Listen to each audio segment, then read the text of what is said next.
চীনের belt and রোডের বিকল্প কর্মসূচি ঘোষণা করেছে ইউরোপীয় ইউনিয়ন। ২০২৭ সালের মধ্যে ৩০,০০০ কোটি ইউরো বিনিয়োগ। বাংলাদেশে কারো বিরুদ্ধে টাকা পাচারের বিশ্বাসযোগ্য প্রমাণ থাকলে তার বিদেশ যাত্রা আটকানো যাবে, সুপ্রিম কোর্টের রায়। বাংলাদেশের কক্সবাজারে বিমানের ধাক্কায় গরু মরার ঘটনায় বিমানবন্দরের নিরাপত্তা নিয়ে প্রশ্ন। আমরা কক্সবাজার এয়ারপোর্টকে ইন্টারন্যাশনাল এয়ারপোর্ট করার জন্য এবং মাননীয় প্রধানমন্ত্রীর কক্সবাজার হাব করার জন্য উনি ঘোষণা দিয়েছেন। তো যখন এই কক্সবাজার এয়ারপোর্ট ইন্টারন্যাশনাল করা হচ্ছে সেই সময় এটা একটা ডেফিনেটলি একটা সেটব্যাক। শেষে রয়েছে বিজ্ঞানের আসর। তবে অনুষ্ঠানের শুরুতে এখনকার মতো সর্বশেষ বিশ্ব সংবাদ।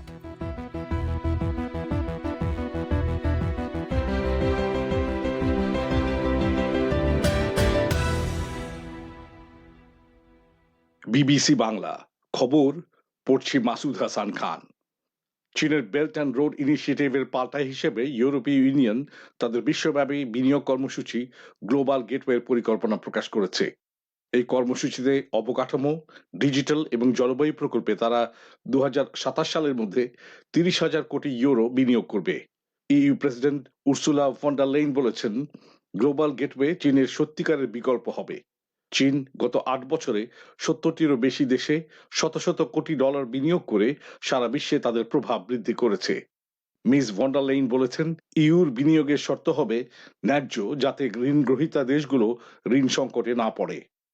দক্ষিণ আফ্রিকায় প্রথম শনাক্ত করোনা ভাইরাসের অমিক্রন ভ্যারিয়েন্ট ঠেকাতে বিশ্বের বিভিন্ন দেশ নানা ব্যবস্থা নিতে শুরু করেছে। ইউরোপীয় ইউনিয়ন বলছে, জোটের দেশগুলোর শিশুদের ভ্যাকসিন নিশ্চিত করতে ফাইজার বায়োএনটেক নির্ধারিত সময়ের আগেই টিকার সরবরাহ করতে সক্ষম। ব্রিটিশ স্বাস্থ্যমন্ত্রী সাজিদ জাভিদ বলেছেন, আরো ২২ জন কোভিড রোগীর শরীরে অমিক্রন ভ্যারিয়েন্ট শনাক্ত হয়েছে। ওদিকে ডব্লিউএইচওর পরামর্শ অবজ্ঞা করে আরো কয়েকটি দেশ ভ্রমণের উপর কড়াকড়ি আরোপ করেছে। নেটো সেক্রেটারি জেনারেল ইয়েন স্টলটেনবার্গ বলেছেন, ইউক্রেনের ভৌগোলিক অখণ্ডতা রক্ষার প্রতি জোটের অবিচল সমর্থন রয়েছে। লাটভিয়ায় নেটো পররাষ্ট্রমন্ত্রীদের এক বৈঠকের পর তিনি বলেন, ইউক্রেনে যে কোনো আগ্রাসনের জন্য মস্কোকে গুরুতর রাজনৈতিক এবং অর্থনৈতিক মূল্য দিতে হবে। ইউক্রেন সীমান্তে রাশিয়া সেনা মোতায়েনের পর রুশ সামরিক অভিযান নিয়ে আশঙ্কা তৈরি হয়েছে। ভবিষ্যতে মহামারী ঠেকাতে ও নিয়ন্ত্রণের জন্য বিশ্ব স্বাস্থ্য সংস্থার ১৯৪টি সদস্য দেশ একটি সমঝোতার উপর কাজ করতে সম্মত হয়েছে। জেনিভায় বিশেষ এক বৈঠকে এই প্রস্তাব সর্বসম্মতিক্রমে গৃহীত হয়েছে। নতুন ভাইরাসের ব্যাপারে অনুসন্ধান এবং টিকা দেওয়ার ক্ষেত্রে বিশ্ব স্বাস্থ্য সংস্থাকে অতিরিক্ত ক্ষমতা দেয়া হবে কিনা এসব বিষয় নিয়ে আলোচনা হবে। রাশিয়া বলছে, যুক্তরাষ্ট্রের যেসব কূটনীতিক মস্কোতে তাদের দূতাবাসে ৩ বছরেরও বেশি সময় ধরে কাজ করেছে তাদেরকে জানুয়ারি মাসের মধ্যে রাশিয়া ছেড়ে চলে যেতে হবে।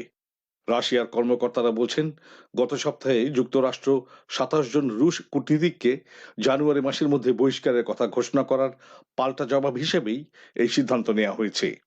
সাম্প্রতিক বছরগুলোতে এই দুটো দেশের মধ্যে বেশ কয়েকবার এরকম পাল্টাপাল্টি বহিষ্কারের ঘটনা ঘটেছে। বিশ্বে বসবাসের জন্য সবচেয়ে ব্যয়বহুল নগরীর এক তালিকায় সবার উপরে স্থান অধিকার করেছে ইসরায়েলের তেল আভিভ। বাড়তে থাকা মুদ্রাস্ফীতি এবং পণ্য সরবরাহে বিশ্বজুড়ে সংকটের কারণে জীবনযাত্রার ব্যয় বাড়ছে। জীবনযাত্রার খরচের দিক থেকে সবচেয়ে সস্তা নগরীর স্থান দখল করেছে সিরিয়ার দামেস্ক। গত ১ দশক ধরে এই শহর গৃহযুদ্ধে বিপর্যস্ত। ইকোনমিস্ট ইন্টেলিজেন্স ইউনিট এই জরিপ চালায়। আপনারা শুনছেন বিবিসি বাংলার রাতের অধিবেশন পরিক্রমা। পরিবেশন করছে শাকিল আনোয়ার। বাংলাদেশে সুপ্রিম কোর্ট এক রায়ে বলেছে যে টাকা পাচারে অভিযুক্ত কারো বিরুদ্ধে বিশ্বাসযোগ্য প্রমাণ থাকলে দুর্নীতি দমন কমিশন তার বিদেশ যাত্রা আটকাতে পারবে। কিন্তু দুদকের তেমন কোনো সিদ্ধান্ত আদালতকে জানাতে হবে। বাংলাদেশের সংবিধানে নাগরিকের স্বাধীনভাবে চলাফেরার অধিকার নিয়ে যে বিধান রয়েছে, সুপ্রিম কোর্ট তাদের আজকের রায়ে তার একটি ব্যাখ্যাও দিয়েছেন। বিস্তারিত জানাতে কাদির কল্লোল এখন ঢাকার স্টুডিও থেকে আমার সাথে যোগ দিচ্ছেন। কাদির, এই যে টাকা পাচারে অভিযুক্তদের বিদেশ ভ্রমণ আটকানোর ব্যাপারে সুপ্রিম কোর্টের যে রায় আজকে হয়েছে, সেটা ঠিক কি? বিষয়টা হচ্ছে সংবিধানে একজন নাগরিকের স্বাধীনভাবে চলাফেরা করার যে ৩৬ অনুচ্ছেদ রয়েছে সেখানেই একটি নতুন ব্যাখ্যা এসেছে আপিল বিভাগ থেকে। আপিল বিভাগ ৮টি পর্যবেক্ষণ দিয়েছে। তাতে মূল বিষয় এসেছে যে মানি লন্ডারিং বা অর্থ পাচার মামলায় সন্দেহভাজন বা অভিযুক্তের বিদেশ যাওয়া আটকানোর প্রশ্নে সেটাতেই মূল বিষয় এসেছে। সংশ্লিষ্ট আইনজীবী খোরশেদ আলম জানিয়েছেন যে সংবিধানের ওই অনুচ্ছেদে একজন নাগরিকের স্বাধীনভাবে চলাফেরা করার কথা বলা আছে। সেখানে এখন আপিল বিভাগ বলেছে কারো বিরুদ্ধে মানি লন্ডারিংয়ের বিশ্বাসযোগ্য আলামত বা প্রমাণ থাকলে সেই ব্যক্তির চলাফেরায় নিরঙ্কুশ অধিকার থাকতে পারে না। নিরঙ্কুশ অধিকার নেই। তাকে দুর্নীতি দমন কমিশন বা দুদক বিদেশে যাওয়ার ক্ষেত্রে বাধা দিতে পারবে। কিন্তু আদালত বলেছে এ ধরনের কারো বিদেশে যাওয়ার ক্ষেত্রে দুদক যেদিন বাধা দেবে, দুদক সাধারণত আইন শৃঙ্খলা রক্ষাকারী বাহিনীকে চিঠি দেবে বা তাকে বিদেশ যাওয়া আটকাবে, তারপর ৩ দিনের মধ্যে বিষয়টাতে বিচারিক আদালতকে দুদকের এই বিষয়টা সম্পর্কে অবহিত করতে হবে। তবে এর যাতে অপপ্রয়োগ না হয় সে ব্যাপারটিও এসেছে। আপিল বিভাগ বলেছে যে মানি লন্ডারিংয়ের মামলায় কারো বিরুদ্ধে বিশ্বাসযোগ্য তথ্য প্রমাণ না পেয়ে শুধু নাম থাকলেই বা শুধু সন্দেহ করলেই তাকে বা তার বিদেশ যাওয়ার ক্ষেত্রে বাধা দেওয়া যাবে না। তো কাদের এমন একটা রায়, মানে যার বিরুদ্ধে অভিযোগ থাকবে টাকা পাচারের, তার বিদেশ যাওয়া আটকানো যাবে, এরকম একটা রায় এতদিন পরে সুপ্রিম কোর্টকে কেন দিতে হলো? আসলে দুদকের পক্ষ থেকে আপিল করা হয়েছিল একটি বিষয় ধরে, এই বিষয়টা ধরেই সুপ্রিম কোর্টে সেই আপিলের উপর শুনানির পর আপিল বিভাগ আগে সংক্ষিপ্ত রায় দিয়েছিল, এখন এসে পূর্ণাঙ্গ রায় প্রকাশ করা হলো। দুদকের আইনজীবী খোরশেদ আলম জানিয়েছেন যে এখনও আদালতের অনুমতি নিয়ে মানি লন্ডারিং মামলায় অভিযুক্তের বিদেশ যাওয়ার ক্ষেত্রে দুদক বাধা দিয়ে আসছে। কিন্তু গত 1 বছরে অর্থ পাচারের অভিযোগে বেশ কয়েকজন, অভিযোগ রয়েছে এমন বেশ কয়েকজন বিদেশে পালিয়ে গেছে। বিশেষ করে গত বছরের ডিসেম্বরে একটি ব্যাংকের কয়েকশো কোটি টাকা পাচারের অভিযোগে অভিযুক্ত পিকে হালদারের বিদেশে পালানোর বিষয়টি তিনি উল্লেখ করেন। আইনজীবী খোরশেদ আলম বলেছেন যে যদিও দুদক বাধা দেওয়ার আগেই এসব ব্যক্তি পালিয়ে গেছে, তারা এই পরিসংখ্যান আদালতে দিয়েছেন, কিন্তু তারা এই বিষয়গুলো নিয়ে হাইকোর্টে গিয়েছিলেন। হাইকোর্টে 2টি বেঞ্চ থেকে ভিন্ন ভিন্ন তারা রায় পেয়েছিলেন। একটি বেঞ্চ থেকে এসেছিল যে কাউকে বিদেশে যেতে বাধা দিতে হলে দুদককে 15 দিন আগে বিচারিক আদালতের অনুমোদন নিতে হবে। হাইকোর্টে আরেকটি বেঞ্চ বলেছিল যে 3 দিন আগে অনুমোদন নিতে হবে। ভিন্ন ভিন্ন রায় যেহেতু এসেছিল, এইটিকে ধরেই তারা সুপ্রিম কোর্টের আপিল বিভাগে ব্যাখ্যার জন্য গিয়েছিলেন। এখন আপিল বিভাগ থেকে এই পূর্ণাঙ্গ ব্যাখ্যা দেয়া হলো যে আসলে যথাযথ প্রমাণ সাপেক্ষে, বিশ্বাসযোগ্য আলামত সাপেক্ষে কারো বাধা দিতে পারবে দুদক কারো বিদেশ যাওয়ার ক্ষেত্রে। কাদির, আপনাকে ধন্যবাদ। ঢাকার স্টুডিও থেকে বলছিলেন আমাদের সংবাদদাতা কাদির কল্লোল। বাংলাদেশের কক্সবাজার বিমানবন্দরের রানওয়েতে বিমানের ধাক্কায় 2 গরু মারা যাওয়ার বিরল এক ঘটনার পর বিমানবন্দর এবং যাত্রীদের নিরাপত্তা নিয়ে নতুন করে উদ্বেগ তৈরি হয়েছে। একজন বিশ্লেষক বলছেন যে এই ঘটনায় দেশের বিমানবন্দরগুলোর নিরাপত্তা ব্যবস্থাপনা নিয়ে প্রশ্ন ওঠা সঙ্গত। যাত্রীরাও বলছেন ঘটনাটি তাদের মধ্যে উদ্বেগ তৈরি করেছে। তবে সরকারের সিভিল এভিয়েশন অথরিটি বলছে এটি নিছকই একটি দুর্ঘটনা ছিল, তবে গরু কিভাবে রানওয়েতে ঢুকে পড়ল তা তারা তদন্ত করছেন। ঢাকা থেকে আরও জানাচ্ছেন রাকিব হাসনাত। বিমানবন্দরের প্রবেশ ও বহির্গমন পথের নিরাপত্তার দায়িত্বে থাকা পুলিশ বলছে মঙ্গলবার সন্ধ্যার পর কক্সবাজার থেকে ঢাকার উদ্দেশ্যে উড্ডয়নের সময় বিমান বাংলাদেশ এয়ারলাইন্সের একটি ফ্লাইটের ডান পাশের পাখায় লেগে রানওয়েতে বিচরণ করতে থাকা 2টি গরুর মৃত্যু হয়। যদিও বিমানটি সফলভাবেই ঢাকায় এসে অবতরণ করতে সক্ষম হয়েছে, কিন্তু প্রশ্ন উঠেছে বিমানবন্দরের নিরাপত্তা বেষ্টনী পার হয়ে গরু দুটি কিভাবে নির্বিঘ্নে রানওয়েতে পৌঁছালো। নিয়মিত ঢাকা কক্সবাজার রুটে যাতায়াত করেন এমন একজন যাত্রী বলছেন রানওয়েতে গরুর সাথে বিমানের সংঘর্ষের খবর তাকে অবাক ও বিচলিত করেছে, যদিও তিনি তার নাম প্রকাশ করতে রাজি হননি। গরু কিভাবে এয়ারপোর্টে গেল এটা হলো প্রথম কথা। এটা তো সবার জন্য একটু রিস্কি একটা জিনিস। শুধু গরু মারা গেছে এটা না, যারা যাত্রী তাদেরও তো এফেক্ট হতে পারতো, প্লেন অ্যাক্সিডেন্ট করতে পারতো বা মারাও যেতে পারতো। আমরা যারা রেগুলার নিয়মিত যাতায়াত করি তারা তো এমনি টেনশনে থাকি যে সেফলি আমরা ঢাকা এয়ারপোর্টে পৌঁছাতে পারবো কিনা। রানওয়েটা কিন্তু অনেক দূরে, অত দূর পর্যন্ত গরু গেছে কিভাবে সেটাও তো বুঝতে পারছি না। কেউ দেখলো না টেক অফের সময়? তবে এ প্রশ্নের জবাব এখনও মেলেনি কারো কাছ থেকে। কর্তৃপক্ষ দায়িত্বে থাকা 4 আনসার সদস্যকে প্রত্যাহার করেছে আজ বুধবার। আরও কয়েকটি সংস্থার পাশাপাশি দেশের অন্যতম ব্যস্ত এই বিমানবন্দরের নিরাপত্তার দায়িত্বে থাকা আর্মড পুলিশ ব্যাটালিয়নের অধিনায়ক মোহাম্মদ নাইমুল হক বলছেন, কিভাবে গরু সেখানে গেল সেটি এখনও নিশ্চিত হওয়া যায়নি, তবে সংস্কার কাজের সুযোগে এটি ঘটেছে বলে তারা ধারণা করছেন। এয়ারপোর্টে কিছু রিনোভেশন কাজ চলছে। আপনারা মানে জানেন যে কক্সবাজার তো ইন্টারন্যাশনাল এয়ারপোর্ট হচ্ছে, এখানকে আপনার আমাদের রানওয়েটা একটু বৃদ্ধি হচ্ছে আর কি, তো এখানে কাজ চলছে না বর্তমানে, যেই কারণে এয়ারপোর্টের যে সীমানাটা আছে আপনার ওই দিক দিয়েও কিছুটা আপনার অংশ বর্তমানে কাজ চলছে, এখানে এখনো পুরোপুরি কমপ্লিট হয়নি। ওইখানে যে আনসারদের একটা পোস্ট আছে আর কি, সম্ভবত তখন আলু একটু কম ছিল, দুটো গরু ভিতরে ঢুকে গিয়েছিল, ওই কারণে কিন্তু ঘটনাটা ঘটে আর কি ওই মুহূর্তে আর কি। সমুদ্র সৈকত থাকায় কক্সবাজারে বিপুল সংখ্যক দেশি বিদেশি পর্যটক ছাড়াও রোহিঙ্গা শরণার্থীদের নিয়ে কাজ করা অনেক দেশি বিদেশি সংস্থার কর্মকর্তারা নিয়মিতই এই বিমানবন্দরের মাধ্যমে যাতায়াত করেন। বাংলাদেশে আন্তর্জাতিক ও অভ্যন্তরীণ মিলে মোট 8টি বিমানবন্দর আছে। অভ্যন্তরীণ বিমানবন্দরগুলোর মধ্যে কক্সবাজারকে আন্তর্জাতিক মানে উন্নীত করার কাজ শুরু হয়েছে। আবার যুক্তরাষ্ট্রের 9/11-এ টুইন টাওয়ারে হামলার ঘটনার পর সারা বিশ্বেই বিমানবন্দর এবং বিমান চলাচলের নিরাপত্তাকেই সর্বোচ্চ গুরুত্ব দেওয়া হচ্ছে। বিশ্বজুড়ে সব বিমানবন্দরেই প্রবেশের ক্ষেত্রে নিরাপত্তা ব্যবস্থা নিখুঁত করতে সব ধরনের চেষ্টা চলছে। এ অবস্থায় বাংলাদেশের অন্যতম গুরুত্বপূর্ণ বিমানবন্দরটির রানওয়েতে গরু যাওয়ার ঘটনাকে বিস্ময়কর বলছেন এভিয়েশন বিষয়ক বিশ্লেষক কাজী ওয়াহিদুল আলম। ওয়ার্ল্ড ওয়াইড বিভিন্ন দেশে আমাদের তো এখন বাংলাদেশের এয়ারলাইন গুলো যাচ্ছে, প্লাস বিদেশি এয়ারলাইনও বাংলাদেশে আসছে। আমরা কক্সবাজার এয়ারপোর্টকে ইন্টারন্যাশনাল এয়ারপোর্ট করার জন্য এবং মাননীয় প্রধানমন্ত্রী এটাকে এভিয়েশন কক্সবাজার হাব করার জন্য উনি ঘোষণা দিয়েছেন। তো যখন এই কক্সবাজার এয়ারপোর্ট ইন্টারন্যাশনাল করা হচ্ছে, সেখানে রানওয়ে এক্সপ্যানশন করা হচ্ছে, সেই সময় এটা একটা ডেফিনেটলি একটা সেটব্যাক, এবং এটা কোনোভাবেই গ্রহণ করা যায় না, একটা অমার্জনীয় একটা অপরাধ।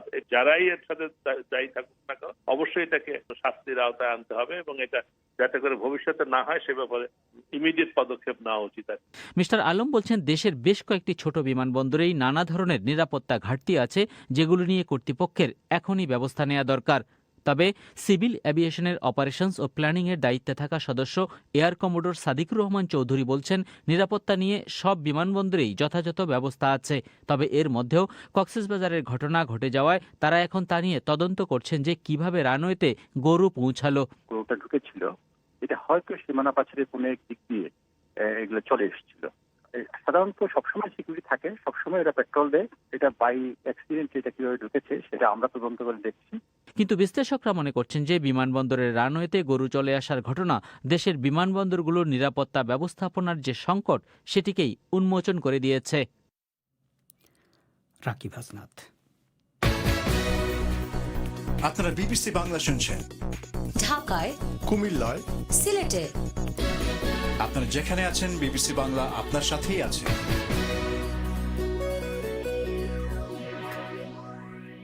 করোনা ভাইরাসের নতুন ভ্যারিয়েন্ট ওমিক্রন আটকাতে বিদেশ থেকে আগতদের জন্য ভারতে আজ থেকে কঠোর বিধিনিষেধ শুরু হয়েছে। ইউরোপ সহ 50টিরও বেশি দেশ থেকে আজ থেকে ভারতের মাটিতে পা দেওয়ার পরপরই বিমানবন্দরে কোভিড টেস্ট করাতে হচ্ছে। টেস্টের ফলাফল না আসা পর্যন্ত বিমানবন্দরের বাইরে যাওয়া যাচ্ছে না, আর ফল নেগেটিভ হলেও ঘরে 7 দিনের জন্য কোয়ারেন্টাইনে থাকতে হবে। আর এইসব বিধিনিষেধের ফলে বিশেষ করে প্রবাসী ভারতীয় যারা শীতের ছুটিতে দেশে যাওয়ার পরিকল্পনা করছিলেন তারা নানা সমস্যায় পড়েছেন। এ বিষয়ে বিস্তারিত জানাচ্ছেন কলকাতা থেকে আমাদের সংবাদদাতা অমিতাভ ভট্টশালী। ওমিক্রনের সংক্রমণ যাতে ভারতে ছড়িয়ে না পড়ে তার জন্য কেন্দ্রীয় স্বাস্থ্যমন্ত্রক আজ থেকে বিধিনিষেধ আরোপ করে যে নির্দেশিকা জারি করেছে তা নির্দিষ্ট 50টিরও বেশি দেশ থেকে আসা বিমানযাত্রীদের জন্যই মূলত। এই তালিকায় সম্পূর্ণ ইউরোপ, দক্ষিণ আফ্রিকা, ব্রাজিল, চীন যেমন আছে তেমনি নিউজিল্যান্ড, হংকং, সিঙ্গাপুর আর ইসরায়েলের মতো দেশের নামও রয়েছে। এই দেশগুলির নাম দেওয়া হয়েছে অ্যাট রিস্ক। ওই নির্দেশিকায় বলা হয়েছে, ভারতমুখী বিমানে চড়ার আগে যেমন নেগেটিভ RT-PCR পরীক্ষা করিয়ে সেই রিপোর্ট অনলাইনে আপলোড করতে হবে, আবার ভারতীয় বিমানবন্দরে নামার পরে কোভিড পরীক্ষা করাতে হবে। এই পরীক্ষা অবশ্য র্যাপিড বা RT-PCR যে কোনো একটি করানো যেতে পারে, কিন্তু পরীক্ষার রিপোর্ট আসা পর্যন্ত যাত্রীদের বাইরে বেরোতে দেওয়া হবে না। দীর্ঘ বিমানযাত্রার পরে আবার 5 থেকে 6 ঘন্টা বিমানবন্দরে অপেক্ষা করা নিয়ে বেশ চিন্তিত যুক্তরাজ্য থেকে ভারতে আসার কথা রয়েছে এমন একজন কৌশিক রায়ের। কলকাতা এয়ারপোর্টে যে RT-PCR টেস্ট করতে হবে সেটার রেজাল্ট না পাওয়া পর্যন্ত তো আমরা এয়ারপোর্ট থেকে বের হতে পারবো না। তো শুনছি 4 থেকে 6 ঘন্টা পর্যন্ত এয়ারপোর্টে অপেক্ষা করতে হবে। তো সেটা নিয়ে একটু চিন্তা আছে যে এত লম্বা একটা জার্নির পরে এয়ারপোর্টে 6 ঘন্টা বসে থাকা, সেই 6 ঘন্টাতে যদি 8 ঘন্টা হয় তখন কি হবে। দিল্লি বিমানবন্দর কর্তৃপক্ষ বলছে আজ ওই অ্যাট রিস্ক দেশগুলি থেকে প্রায় 1000 যাত্রী নেমেছেন। তাদের মধ্যে 80%ই র্যাপিড টেস্ট করিয়ে বাইরে বেরিয়েছেন। ভারতে আসার পরেই নেগেটিভ হলেও বাড়ি ফিরে 7 দিন বাধ্যতামূলক কোয়ারেন্টিনে থাকতে হবে। এই ব্যবস্থার ফলে যারা কম সময়ের জন্য ভারতে আসার পরিকল্পনা করেছেন তারা পড়েছেন চিন্তায়। মস্কো থেকে সপরিবারে কলকাতায় আসতে চান শীতের ছুটিতে এমন একজন ভাইরাস বিশেষজ্ঞ চিত্রলেখা দাশগুপ্ত বলছিলেন, বাধ্যতামূলক কোয়ারেন্টিন থাকার এই নিয়ম কতটা যুক্তিযুক্ত তা নিয়ে তার সন্দেহ রয়েছে। আমরা যদি এখান থেকে পিসিআর টেস্ট দিয়ে যাই, যার ভ্যালিডিটি থাকবে 48 to 72 আওয়ার্স, তারপরে ওখানে গিয়ে আবার 7 ডেজের কোয়ারেন্টিন, কেননা যদি ইনকিউবেশন পিরিয়ডও একটা রয়েছে, তার ওই 7 দিনের মধ্যে সেটা বোঝা খুব মুশকিল। এখনো পর্যন্ত যেসব দেশ অ্যাট রিস্ক হয়েছে সেগুলি থেকে ভারতে আসা নিয়ে যেমন চিন্তায় পড়েছেন অনেকে, আবার ওই তালিকার বাইরে থাকা দেশের মানুষও ভাবছেন যে তারা যখন ভারতে আসবেন তখন যদি তাদের দেশকেও বিপজ্জনক তালিকায় ফেলে দেয় ভারত সরকার, তাহলে কি করবেন। এরকমই একজন অলকানন্দা চ্যাটার্জি, যিনি আফ্রিকার দেশ কিনিয়া থেকে ভারতে আসবেন কিছুদিনের মধ্যেই। যতক্ষণে গিয়ে পৌঁছলাম তখন যদি নতুন কোনো রুল হয় কেনিয়ার জন্যে, তখন আমাদের ছুটি 2.5 সপ্তাহের ছুটিটা তখন 1 সপ্তাহে কোয়ারেন্টাইন মাস্ট হয়ে যাবে, তখন আমাকে করতেই হবে। সো এটা একটা মেজর মেন্টাল স্ট্রেস এর মধ্যে দিয়ে আমরা সবাই যাচ্ছি। এদিকে ভারতের বিমান চলাচল নিয়ন্ত্রক ডিজিসিএ ঘোষণা করেছিল যে প্রায় 20 মাস পরে আগামী 15ই ডিসেম্বর থেকে আন্তর্জাতিক বিমান চলাচল স্বাভাবিক করে দেওয়া হবে। তার ফলে 2020 সালের মার্চে বিধিনিষেধ শুরু হওয়ার আগে যত বিমান চলাচল করত প্রায় ততগুলি চলাচল আবারও শুরু করার কথা ছিল। কিন্তু আজ ডিজিসিএ জানিয়েছে যে ওমিক্রন ছড়িয়ে পড়ার প্রেক্ষিতে বিমান চলাচল স্বাভাবিক করা হবে কিনা তা নিয়ে তারা ভাবনা চিন্তা শুরু করেছে। হয়তো 15 তারিখ থেকে তা স্বাভাবিক করা যাবে না, এমনটাও জানিয়েছে ডিজিসিএ। অমিতাভ ভট্টশালী, কলকাতায়। আপনারা শুনছেন বিবিসি বাংলার রাতের অধিবেশন পরিক্রমা। রেডিও ছাড়াও অনুষ্ঠান লাইভ শুনতে পাচ্ছেন আমাদের ওয়েবসাইটে www.bbcbangla.com। এবারে আজকের ম্যাগাজিন বিজ্ঞানের আসর পরিবেশন করছেন মিজানুর রহমান খান। পৃথিবীর সঙ্গে সংঘর্ষ হতে পারে এমন গ্রহাণুকে তার গতিপথ থেকে ধাক্কা মেরে সরিয়ে দেবার এক প্রযুক্তি পরীক্ষা করে দেখছে নাসা। সংঘর্ষের পরিণতি কি হতে পারে? কোনো জায়গায় যদি একটা বিশাল ফায়ার হয় কিংবা একটা বিশাল গর্ত তৈরি হয়, সেখান থেকে যদি অনেক ডেব্রি অ্যাটমসফিয়ারে চলে যায়, একটা প্ল্যানেট ওয়াইড একটা ডাস্ট ইভেন্ট হতে পারে, যেরকম ধরুন আমরা মঙ্গলে দেখতে পাই। সেখানে সূর্যের আলো দেখা যায় না। অ্যান্টার্কটিকায় বরফের খুব গভীর পর্যন্ত ড্রিল করার কাজ শুরু করতে যাচ্ছেন ইউরোপের বিজ্ঞানীরা। তাদের উদ্দেশ্য কি? এসব নিয়েই এ সপ্তাহের বিজ্ঞানের আসর। এই অনুষ্ঠানে আপনাদের স্বাগত জানাচ্ছি মিজানুর রহমান খান। পৃথিবীর সঙ্গে সংঘর্ষ হতে পারে এমন গ্রহাণুকে তার গতিপথ থেকে ধাক্কা মেরে সরিয়ে দেবার এক প্রযুক্তি পরীক্ষা করে দেখার জন্য যুক্তরাষ্ট্রের মহাকাশ গবেষণা সংস্থা নাসা ডার্ট নামের একটি যান পাঠিয়েছে। 5, 4, 3, 2, 1 and liftoff of the Falcon 9 and DART on NASA's first planetary defense test to intentionally crash into an asteroid. এই মহাকাশ যানটি ডাইমরফোস নামের একটি গ্রহাণুর উপর আঘাত হানবে এবং তারপর পরীক্ষা করে দেখা হবে এর কক্ষপথ এবং গতিবেগে কোনো পরিবর্তন হলো কিনা। এটি এ ধরনের প্রথম পরীক্ষা। নাসার বিজ্ঞানীরা বলছেন 2022 সালের সেপ্টেম্বর নাগাদ ওই গ্রহাণু যখন পৃথিবীর 67 লক্ষ মাইলের মধ্যে আসবে তখনই ডার্টের সাথে এর সংঘর্ষ ঘটবে। বলা হচ্ছে ঘন্টায় প্রায় 15,000 মাইল বেগে ডাইমরফোসের গায়ে আঘাত হানবে ডার্ট। 6.5 কোটি বছর আগে গ্রহাণুর সাথে পৃথিবীর সংঘর্ষের কারণে অতিকায় প্রাণী ডাইনোসর বিলুপ্ত হয়ে গিয়েছিল। এমনকি পৃথিবীর উপগ্রহ চাঁদেরও জন্ম হয়েছিল এরকম এক সংঘর্ষ থেকেই। এসব নিয়েই আমি কথা বলছিলাম নাসার মহাকাশ বিজ্ঞানী ডক্টর অমিতাভ ঘোষের সঙ্গে। শুরুতেই তার কাছে জানতে চাই পৃথিবীর আশেপাশে ঘুরে বেড়ানো গ্রহাণুর সংখ্যা কত হতে পারে। এই সংখ্যাটা হয়তো ধরুন 10,000 থেকে হয়তো 10 লাখ এরকম হতে পারে, মানে ডিপেন্ডিং অন কত বড় থেকে কত ছোট। বেশিরভাগই ছোট। ধরুন মঙ্গল আর বৃহস্পতির মধ্যে সেখানে হয়তো কিছু কোটি গ্রহাণু সব ঘুরে বেড়াচ্ছে। হ্যাঁ, আর এটা কোনো আনন্যাচারাল নয়। পৃথিবী, মঙ্গল এরা সব যে তৈরি হয়েছে, এরা 4.5 বিলিয়ন ইয়ার আগে এইরকম গ্রহাণুর সঙ্গে একে অন্যর সঙ্গে সংঘর্ষ থেকেই পৃথিবী আরো বড় হয়েছে আর তৈরি হয়েছে। তো এগুলি কি ট্র্যাক করা যায়?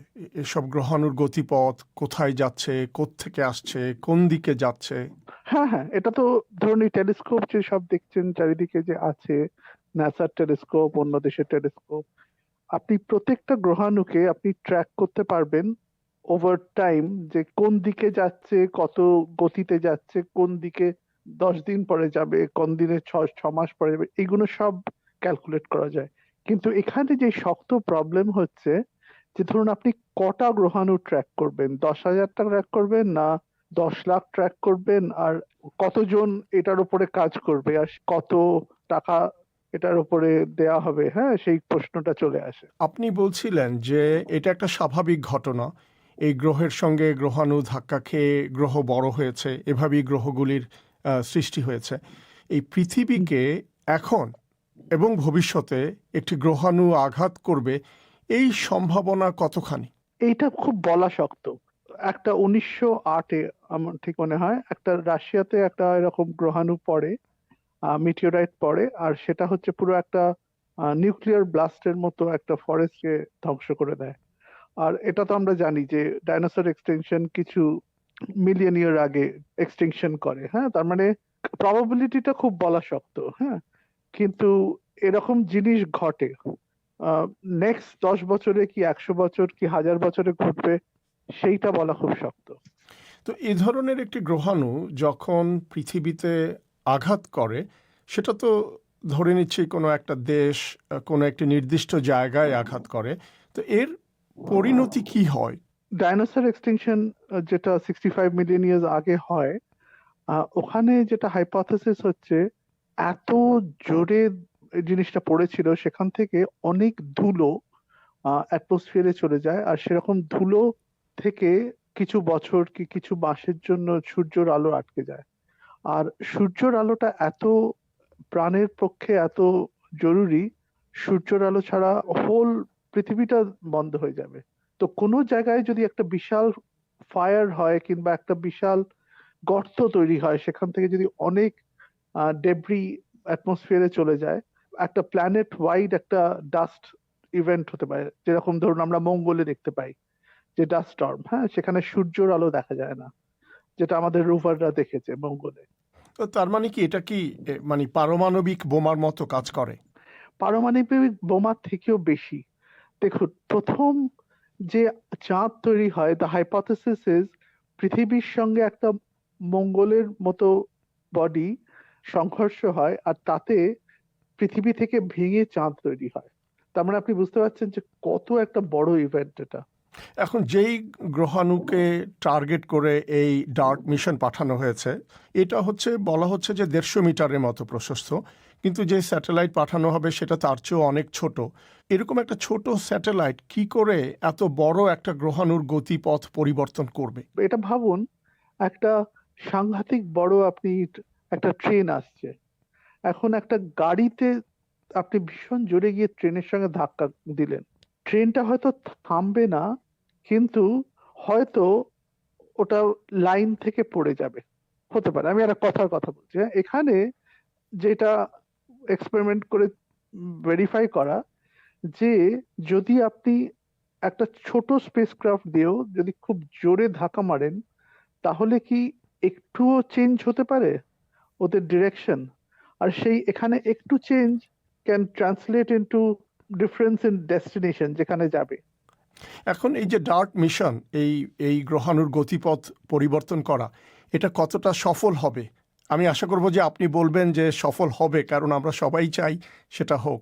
দেখুন, ওরা যেটা চাইছে ওটা সফল হবে, হ্যাঁ, কিন্তু অন্য আরেকটা প্রশ্ন হচ্ছে, এইটা কি এই direction of stopping an asteroid, এটা কি কাজ করতে পারে? ধরুন আজকে 1 মাস মধ্যে একটা রকম হলো যে 1 মাসের মধ্যে একটা কলিশন হবে কিছু। কোনো নেশনের এখন সেই প্রিপেয়ারনেস নেই অর প্ল্যান নেই যে কি করে এটা থামাবে। তাহলে এটা হচ্ছে একটা ভেরি স্মল এফার্ট, তাহলে একটা আরো অনেক বড় এফার্টে আরো অনেকটা হয়তো বেশি ট্র্যাজেক্টরি চেঞ্জ করতে হবে। তার মানে ইউ হ্যাভ টু ইউজ কিছু একটা spacecraft to impact at much higher velocity or use a much bigger air spacecraft. Momentum কি? Mass times velocity. তাহলে either much more bigger aircraft, spacecraft, or at a much bigger velocity, or both. সেই অ্যাপ্রোচটা করে কি সম্ভব? এটা খুব শক্ত বলা। আর যদি দারুণ বড় অ্যাস্ট্রয়েড হয় অত তো আমরা পারবো না। আমাদের বিগেস্ট স্পেসক্রাফট হচ্ছে একটা বড় 10 মাইল অ্যাস্ট্রয়েডের তুলনায় কিছুই নয়। তো এই ডাইমরফোসের গতিপথ বদলানো কি সম্ভব হবে? হ্যাঁ, ডাইমরফোসের হবে। ওরা যেটা চেষ্টা করছে, মনে হয় অরবিটাল পিরিয়ড হচ্ছে কিছু একটা 11 ঘন্টা না 12 ঘন্টা, তাতে হয়তো কিছু সেকেন্ড, হয়তো 60 সেকেন্ডস না 75 সেকেন্ডস এটা চেঞ্জ হবে, কিন্তু এটা মাইনর চেঞ্জ হবে। বলছিলেন নাসার মহাকাশ বিজ্ঞানী ডক্টর অমিতাভ ঘোষ।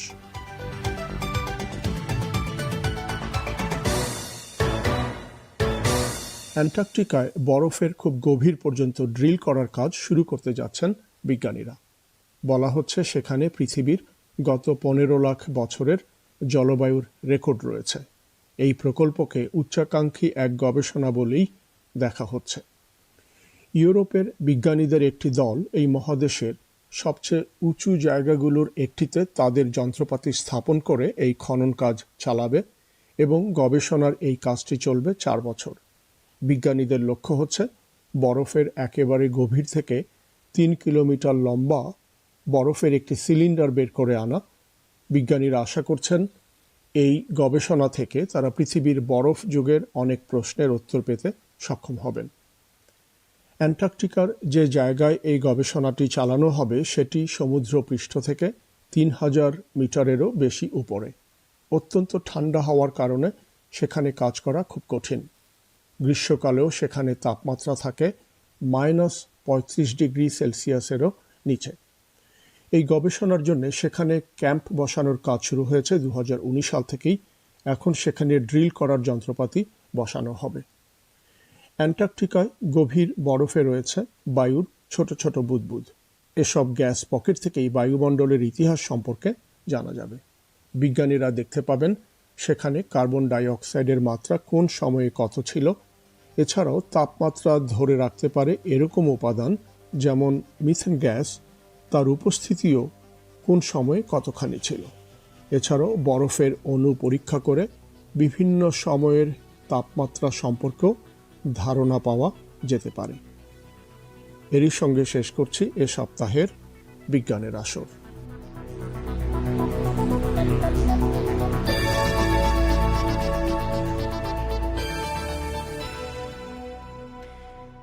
বিজ্ঞানের আসর পরিবেশন করলেন মিজানুর রহমান খান। বিজ্ঞানের আসরের এই পর্বটিতে প্রচারিত বিষয়গুলো পড়তে চাইলে আমাদের ওয়েবসাইটে গিয়ে আপনারা পড়তে পারেন। আমাদের ওয়েবসাইটের ঠিকানা www.bbcbangla.com। অধিবেশন শেষ করার আগে খবরের প্রধান অংশগুলো আরেকবার জানিয়ে দিচ্ছি। বাংলাদেশে কারো বিরুদ্ধে টাকা পাচারের বিশ্বাসযোগ্য প্রমাণ থাকলে তার বিদেশ যাওয়া আটকানো যাবে। দুদকের এক আবেদনের পরিপ্রেক্ষিতে সুপ্রিম কোর্ট এই রায় দিয়েছে। চীনের বেল্ট অ্যান্ড রোডের বিকল্প বিনিয়োগ কর্মসূচি ঘোষণা করেছে ইউরোপীয় ইউনিয়ন। 2027 সালের মধ্যে 30,000 কোটি ইউরো বিনিয়োগ হবে এই তহবিলে। ইউরোপীয় ইউনিয়নের প্রেসিডেন্ট উর্সুলা ভন ডের লেইন বলেছেন যে এই তহবিল থেকে ঋণ নিয়ে কোনো দেশ ঋণের জালে আটকাবে না। আর করোনা ভাইরাসের নতুন ভ্যারিয়েন্ট ওমিক্রন আটকাতে বিদেশ থেকে আগতদের জন্য ভারতে আজ কঠোর বিধিনিষেধ শুরু হয়েছে। এরই সাথে শেষ করছি আজকের পরিক্রমা। আমাদের পরবর্তী অধিবেশন শুনবেন আগামীকাল বাংলাদেশের সময় সন্ধ্যে 7:30, ভারতের সন্ধ্যে 7টায়। শুনবেন আশা করি। আমি শাকিল আনোয়ার আজকের মতো এখানেই বিদায় চাইছি।